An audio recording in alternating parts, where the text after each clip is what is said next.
Welcome to the Abundance Journey, where we flip the script on struggle. We turn stress into success. I'm here to help you partner with the divine and unlock practical strategies and spiritual alignment to create the abundant life your soul designed you to live. So let's open the gift of abundance right now. What if the biggest battle you will ever fight is the one that happens in your mind? Welcome to the Abundance Journey, the show that activates the flow of abundance in every area of your life. I'm your host, Elaine Starling, the Abundance Ambassador, and I believe abundance is not something you earn. It's actually something you align with. And today's guest is living proof that mindset is not motivational fluff. It's actually a survival skill. DK Kang is a mindset-driven author, seasoned martial artist, wellness advocate, and spiritual powerhouse. With over 30 years of martial arts experience and nearly 2 decades as a licensed massage therapist, DK brings a rare fusion of discipline, healing, and grounded wisdom to everything he touches. But honestly, don't let the credentials fool you, because his story is not about being perfect and being polished. It's a personal journey.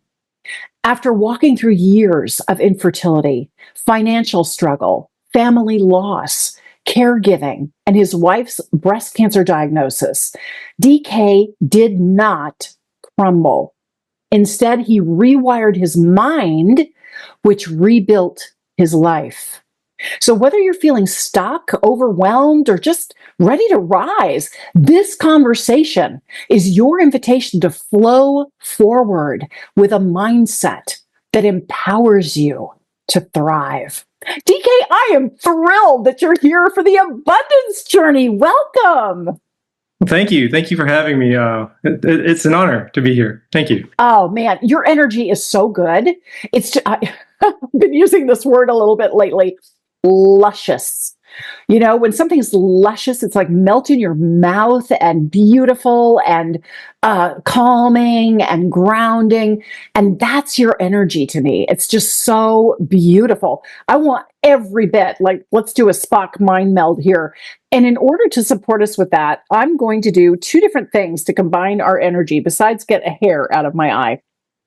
So there's 2 things that really help us connect our energy, yours, mine, the entire audience, with the God of your understanding. And the first thing we're going to do is take 3 long, slow, deep breaths together. And as we breathe in through the nose, think the words, I am. And as we breathe out through the mouth, think the word consciousness. I'll remind you when we get to that part. Then I'm going to share an intention. I always point at my heart when I say intention, because it's very much like a spiritual GPS where we're typing in, thank you, divine, for taking us to this experience and making this our new reality. Thanks for the journey. It's going to be a lot of fun. And all we have to do is hold that intention in silence for 78 seconds. I know, I say all we have to do. It's really challenging for human beings. Hold something in silence for 78 seconds. So there's 2 little things that I do that I find really make a difference. The first one is I'll pick 2 or 3 words out of the intention that just feel light and lovely. And it's that high vibration that I truly choose to experience. And then I notice what's happening in my body, because I'll notice some goosebumps or a ripple of heat or an image comes in.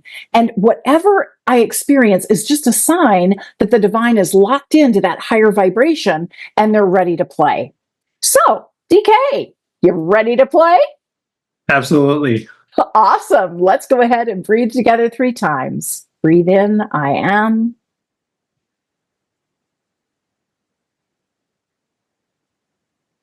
Breathe out, consciousness.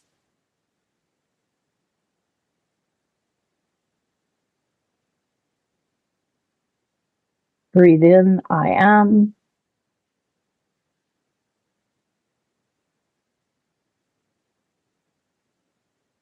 Breathe out, consciousness.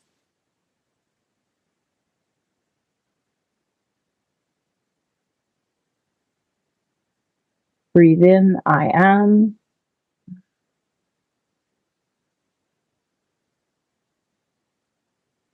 Breathe out, consciousness.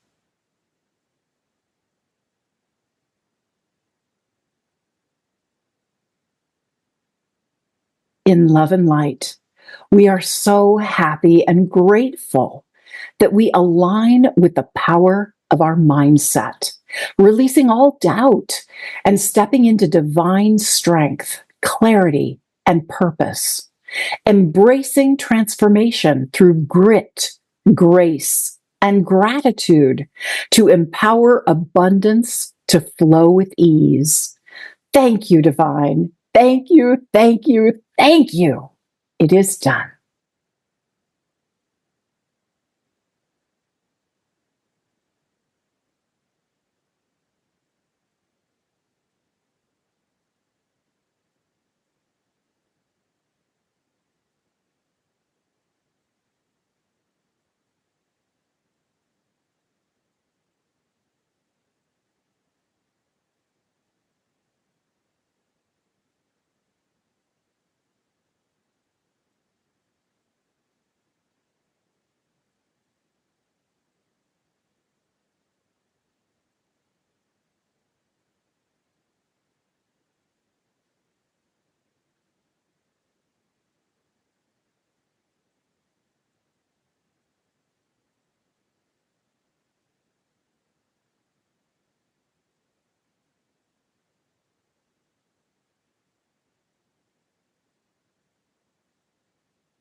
We give thanks, and so it is. Wow, that was really cool. What happened for you, DK? What did you notice? I think for me, there was like this sense of calmness, but then also like there was just like this little voice in my head, just smile. And I was just smiling as we are just in that moment of silence and just feeling just good about it. Cause like there's just something about like a smile. Like when you see someone smiling, it's like, oh, I want to smile too. So it was Yeah. refreshing for me. Oh, that's great. I love that. And it's really powerful. They say that when you're meditating and you put a smile on your face as you meditate, you actually go deeper.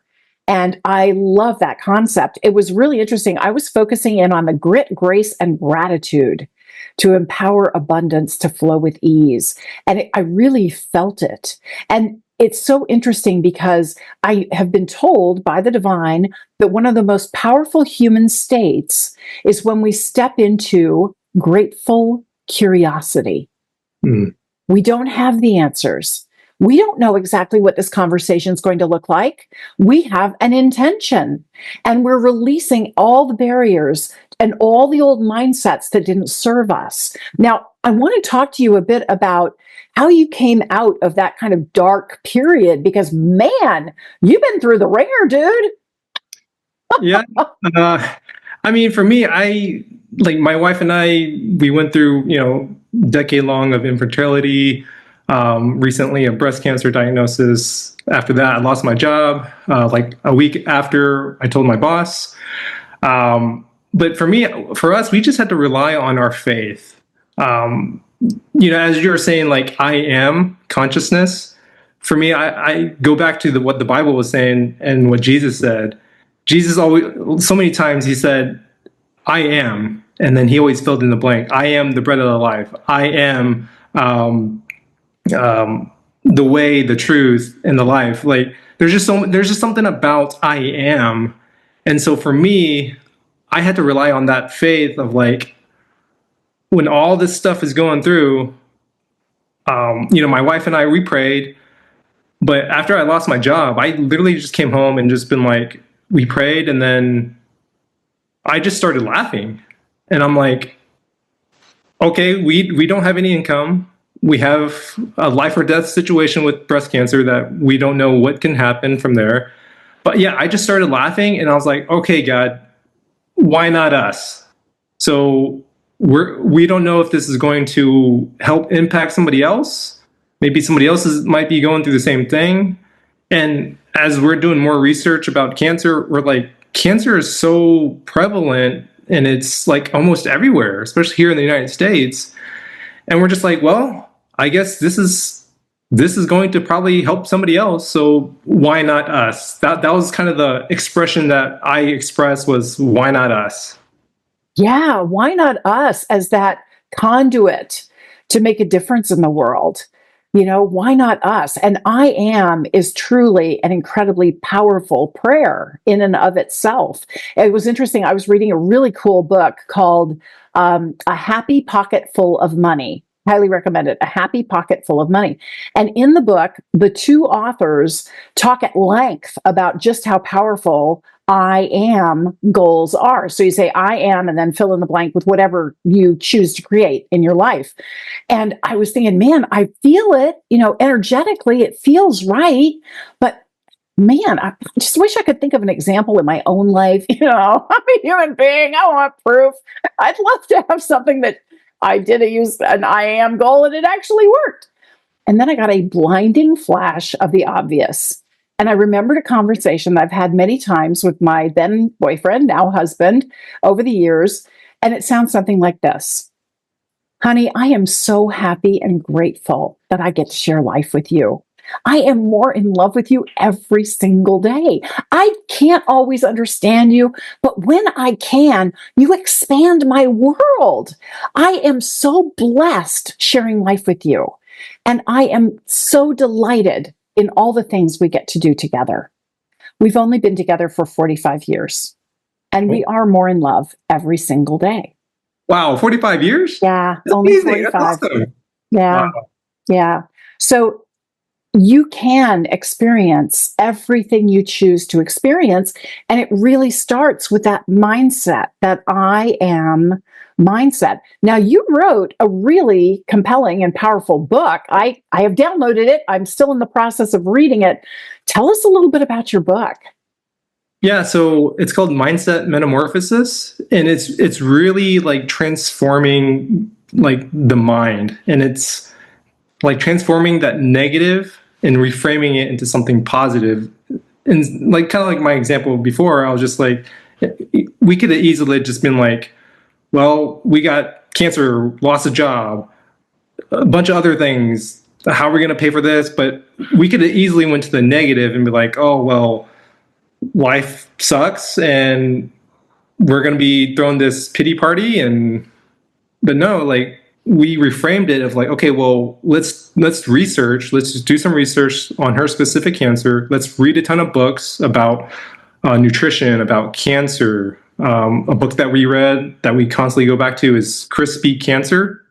And they talk a lot about just a lot of that spiritual connection, but also it's a lifestyle, like the food that you eat, the stress that you have from work, things like that. So the book is mainly just like reframing your mind of like, and seeing those instead of like obstacles or challenges, but it's more seeing those opportunities that could potentially be an opportunity. Because like I said, like we don't know where this is going to go. Maybe it's going to impact somebody. Maybe it's going to help someone heal cancer or change their lifestyle. I mean, for me, I've never thought I would be on a podcast. Like, so this is awesome. It's sort of the be careful what you wish for, right? Right, yeah. You just might get it. You might get have a crazy conversation. But yeah, it's amazing the kind of impact that you have. And I have to share a little story with you because I was blessed to have a stroke on New Year's Day 2005. And during my stroke, I got to have a conversation with my higher power. And I got a complete download about how everything works, why we are alive, what we can do to live our best life, and what happens next after this life. It's a graduation. It's not an ending. It's nothing to worry about. And I was told to get back and share everything that I learned during my stroke. Now, it's been an interesting journey because at first I thought, boy, I'm being kind of selfish to want to work on myself and, do the higher consciousness thing. And that's kind of egotistical and selfish, right? Well, I was guided to read a wonderful book called Connected. It's a very long subtitle: The Surprising Power of Our Social Networks and How They Shape Our Lives. Just remember Connected. Great book. It's written by two social scientists who worked at different universities, and they were both really curious about the whole 6 degrees of separation thing, and they wanted to find out how true it really is. So they got a bunch of grad students together and did a massive study where they discovered something that they call the 3 degrees of influence rule. It turns out that you have influence over your friends, friends, friends, 3 levels away from you. And I thought, wow, that's really cool. I wonder how many people that is. So I asked Dr. Google, and she came back with a recently published article from the New York Times citing research that states the average American knows about 600 people. And I thought, what? Not a chance. There's no way in the world. So I asked a couple of friends of mine who were very knowledgeable. They said, that's really low. You know, closer to 1,000 people. I said, okay, whoa. I did not do the math. Some researcher somewhere did the math. Just pretend that they have the right number. See what happens. So if you imagine a bullseye where you're at the center of the bullseye and there are 3 rings around you, your friends, friends, friends, that first ring is the 600 people that you know. And they all know 600 people. So your second ring is 360,000 people. And they all know 600 people. So your third ring is 216 million people. According to the social scientists who wrote the book Connected, everything you think, feel, say, and do ripples out to 216,360,600 people. You being you is incredibly powerful. And then they measure just how powerful it is. It turns out that when you are working on your mindset and you're really making that commitment to having an empowering mindset, the 600 people in your first ring are 15% more likely to have a more empowered mindset too, just because you do. And the 360,000 people in your second ring, 10% more likely to have an empowering mindset because you do. And the 216 million people in that third ring where you're convinced there's not a way in the world, they are 6% more likely to have an empowering mindset because you do, because you have that power. You think that working on you is being selfish. It's not. It's one of the most generous things you can do for the planet. So DK, thank you for making your mindset a priority. Thank you for getting into prayer. Thank you for getting into laughter. Laughter has so much good energy and power behind it. Yeah. As you were saying that, I'm just like, do I know 600 people? I'm like, I don't think I know 600. I didn't think so either. But as you're saying that, like, as it ripples out, like, for me, like, I'm a firm believer that, like, we as humans, I believe that we're all connected in some form or fashion, like, whether if we know them or not. But, like, there's just some sort of just like a spiritual connection, I feel like. You know, but it ripples out to like 2 million people. I'm just like, wow, that's a lot of people. Like, it's amazing. It is. It really is. I was blown away when I did that little exercise. But I have to ask you a question, DK, because I asked this of all of my guests. I've never had the same answer twice, which I love because it's about abundance.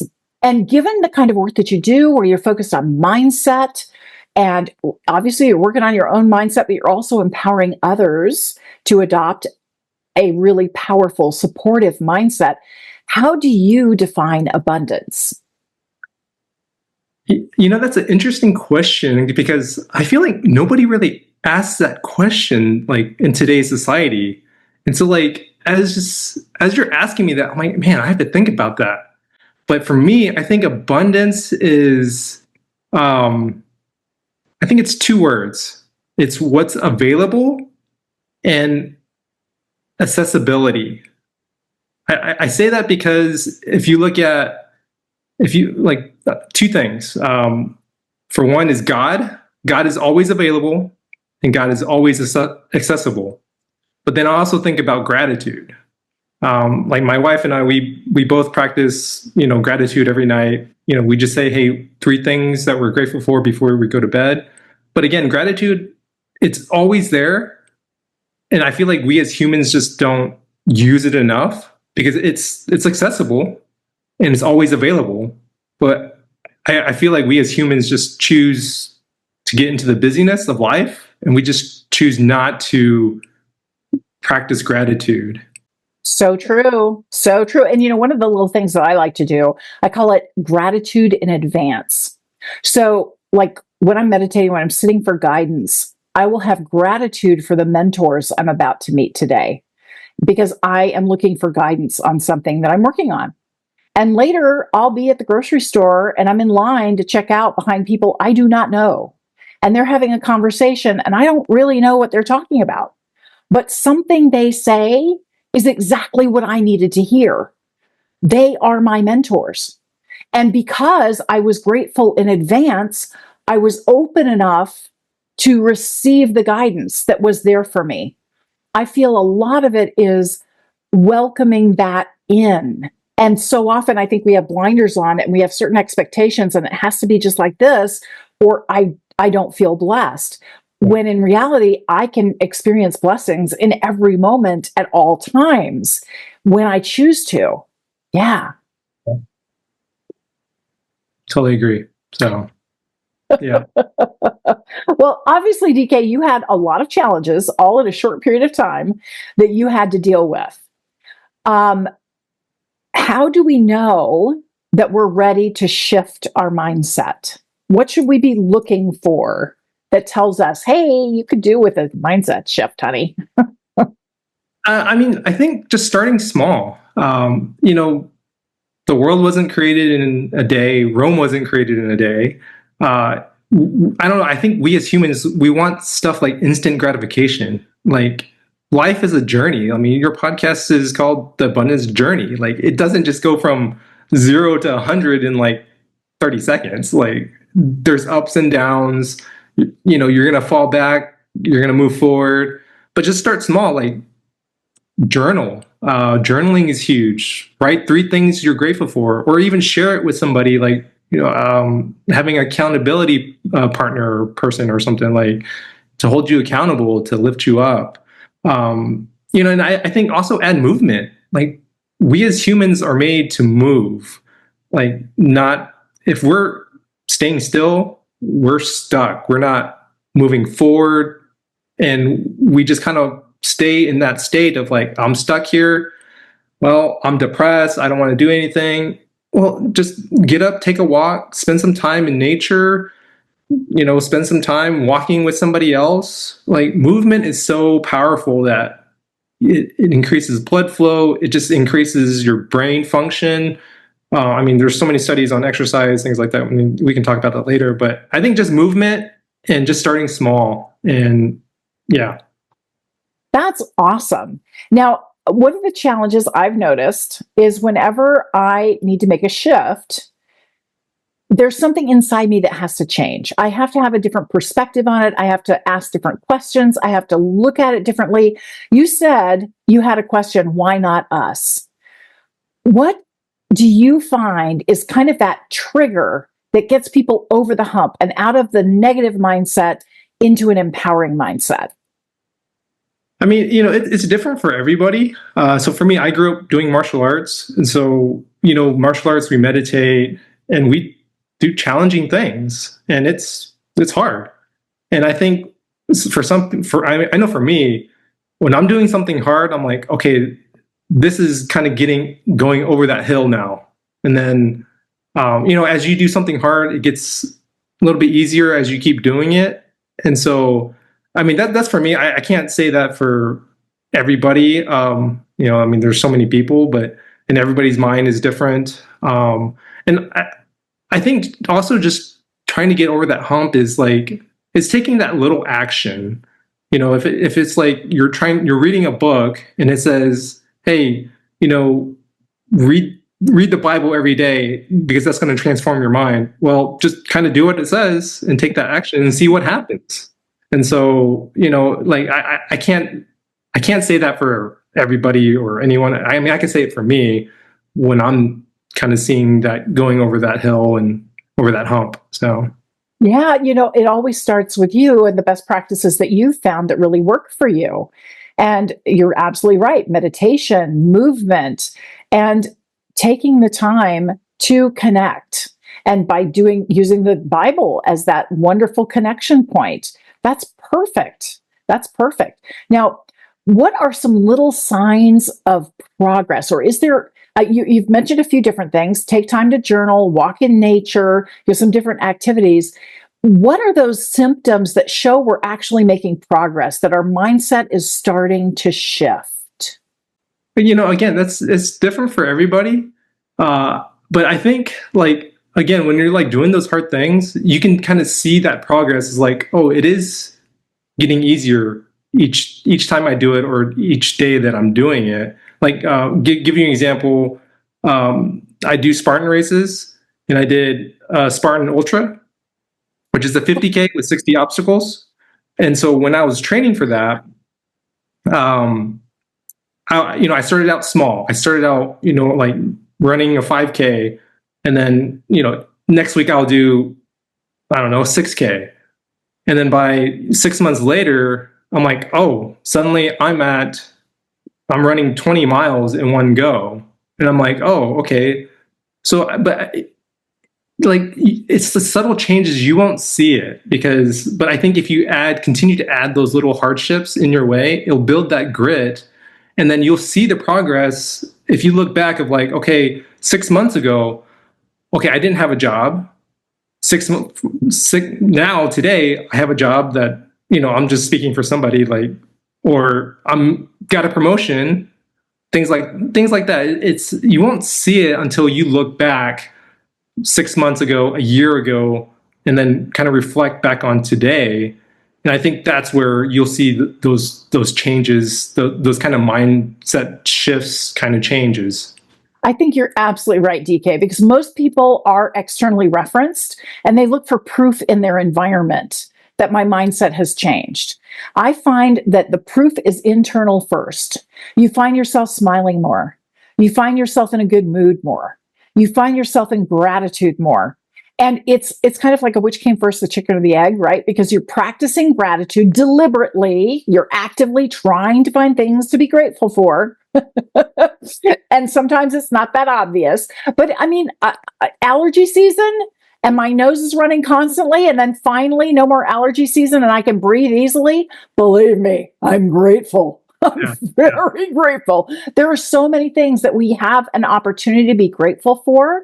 And one of the things I was shown is those are like the stepping stones, those little things. And the more little things you're grateful for, they create this foundation for the big things. And so it starts with that internal sense of well-being and happiness. It may not be outright joy or ecstasy, but that's okay. It's just you're in a little bit better mood than you were before. You're humming along with the radio, and that's another thing that's really, really good for you is humming. Yeah. Humming is super strong, super powerful, and it shifts a lot in your body. It also opens up your chakras so that you have much more alignment, and it's really powerful. So I like to do 5 deep breaths where I'll breathe in, hum, and hold one note. You're not humming a song. And then do it again. Breathe in, hold one note 5 times in a row. Really powerful. And I love to do this with meditation. And then, I'm starting to meditate and I hum, and then I go into the meditation. It takes me really deep, really fast, and more messages come through. Mm-hmm. Man, DK, I am so excited to read your book because it sounds absolutely amazing. And I can't wait to learn more about how I can make some shifts in my mindset, because, people like to think, oh, well, I get this spiritual awareness and then I'm done and I can move on to other things. It's not a one and done. This is a perpetual expansion. It's like the ultimate infomercial, but wait, there's more. There's always more. Man, man. As you're talking about humming, there's scientific studies, and for me being a massage therapist, for me, I do more as a massage therapist. I'm more like athletic recovery and mobility, bringing down inflammation. But there was a course I took about the vagus nerve, and as you hum, it activates the vagus nerve, and the vagus nerve just helps out in like so many different areas. And people just don't realize like how powerful like humming really is. And so, like as you were saying, like yeah, humming is a powerful tool to do. Like it's really important because the vagus nerve starts at the tip of your brainstem and goes all the way down to the bottom of your spine, and it connects with all of the major organs in your body. Yeah, exactly. So it also controls the autonomic nervous system. And often you're overstimulated and you haven't had an opportunity to reset the vagus nerve. So by doing those 5 long, deep hums, you actually vibrate the vagus nerve, and it has a chance to dissipate some of the extra energy and just relax. And you will feel so much more calm and centered and grounded in your body. And also remember that your energy is connected to DK's and mine because we did the 3 deep breaths together and we held the intention together. And boy, talk about grit and grace and gratitude. DK, I am so grateful that you joined us today. What can we do to support you? So on my website, I'm giving away my the first chapter of my book. If you just go to my website, dkkang.com, and scroll all the way to the bottom, just hit subscribe, and then you'll get an email PDF download. And to help me, if you enjoy that first chapter, the first chapter is really the kind of the neuroscience and like if you have a fixed mindset versus a growth mindset. A fixed mindset is like there's nothing else to learn. I'm kind of done. While a growth mindset is like, all right, there's always opportunities to learn something new because, I mean, we're human. We don't know the answers to everything. So, I mean, we shouldn't anyway. But it's always that wanting to grow and wanting to learn. If you enjoy the first chapter, go ahead and pick up my book on Amazon and leave a review. So I would totally appreciate and love the support and have someone leave a review. So. Excellent. Well, I can't wait to read your book. It's available on Amazon, and I have a subscription to Kindle Unlimited, so I will be writing a review. And it's well worth it because guess what? You are worth it. Oh, thank you. Yeah. Well, DK, thank you so much for being here today. This has been really wonderful. And you gave me so many fun tidbits. It's going to be challenging for me to pick just one thing to do the Activate Abundance segment around. So thank you. Thank you so much for being here. Thank you. Thank you for having me. Awesome. Well, stick around, everybody, because we're going to activate abundance in just a moment.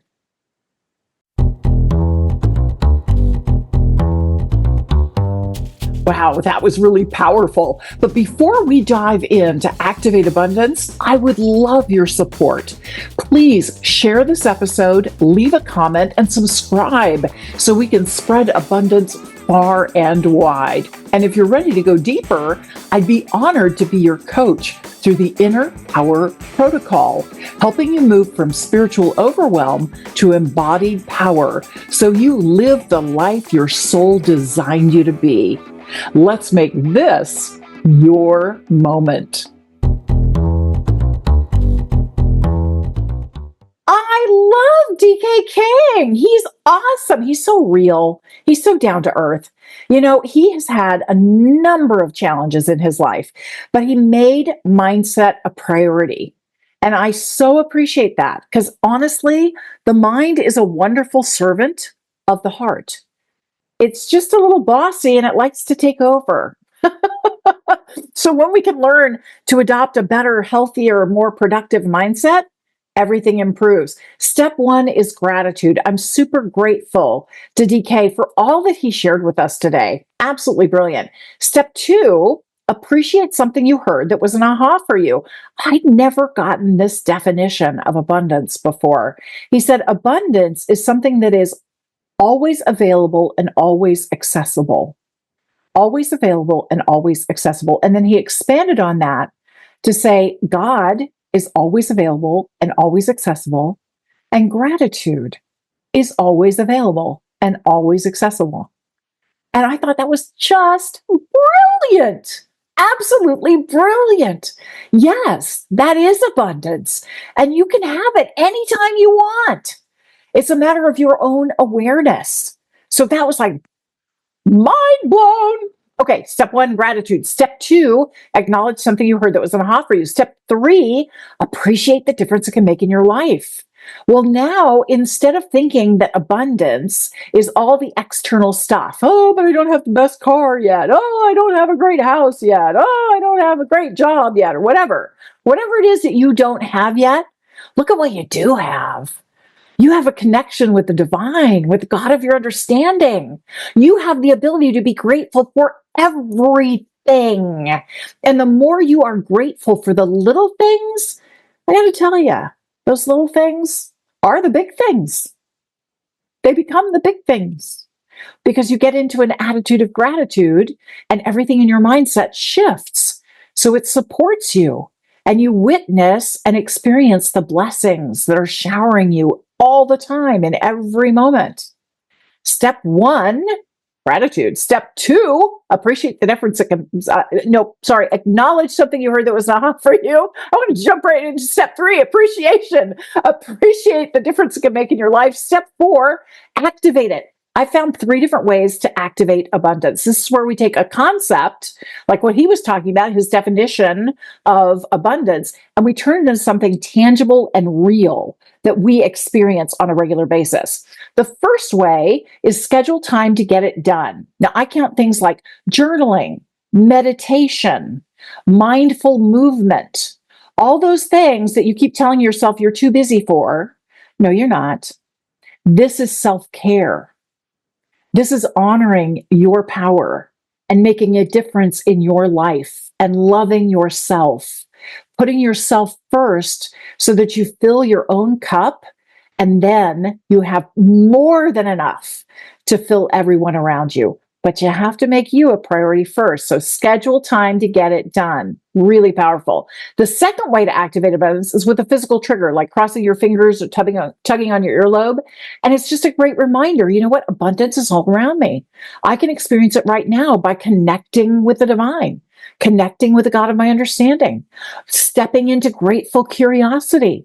I don't have to know exactly what's about to happen. I can be self-confident. I can know that I'm capable and resourceful, that my new skills are going to come into play, that I may discover skills I don't have yet, that I could learn, that would really benefit and enrich my life.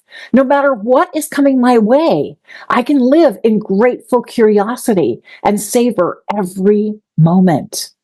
This is abundance. And then the third way to activate abundance is to partner up with what I call abundance buddy. You know, DK calls it an accountability buddy, and most people do too, but I'm all about abundance. So this is somebody who knows you, who gets you, who loves you, and you make a declaration.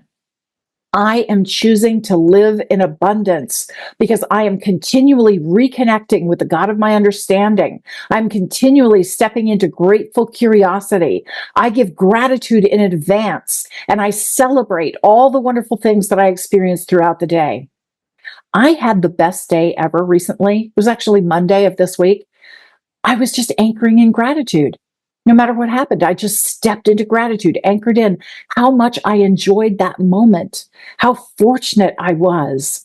I am so happy and grateful is the best way to begin a sentence.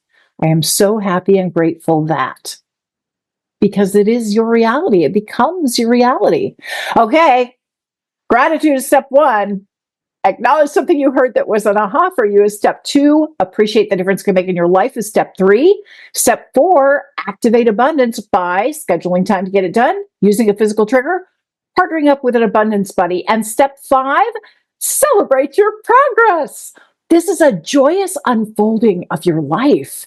This is not a one and done. Your mindset is continually challenging you. Why? Because it's an opportunity for you to grow into love. You are continually guided to be more love, to notice more love, to create more love, to celebrate the love in your life. You are such a blessing, and you are blessed. Thank you so much for joining me today. I'll see you next time for the Abundance Journey. Thank you for joining me for the abundance journey. If today's episode inspired you, I would love to hear from you. Go to theabundancejourney.com/contact and click on the Share My Thoughts button to tell me what you loved or what you learned from today's episode. And when you do, you'll receive the Spiritual Alignment and Conscious Action Jumpstart as my free gift. Remember, abundance shared is abundance amplified, and it always reflects back to you. So be sure to share the Abundance Journey show with your friends. In fact, there are lots of great things you can share in today's show notes, like the free gift link, key insights, quotable comments, step-by-step processes, and lots more. The show notes link is in the episode description. Until next time, I'm Elaine Starling, the Abundance Ambassador, reminding you that every moment is a chance to create the abundant life your soul designed you to live.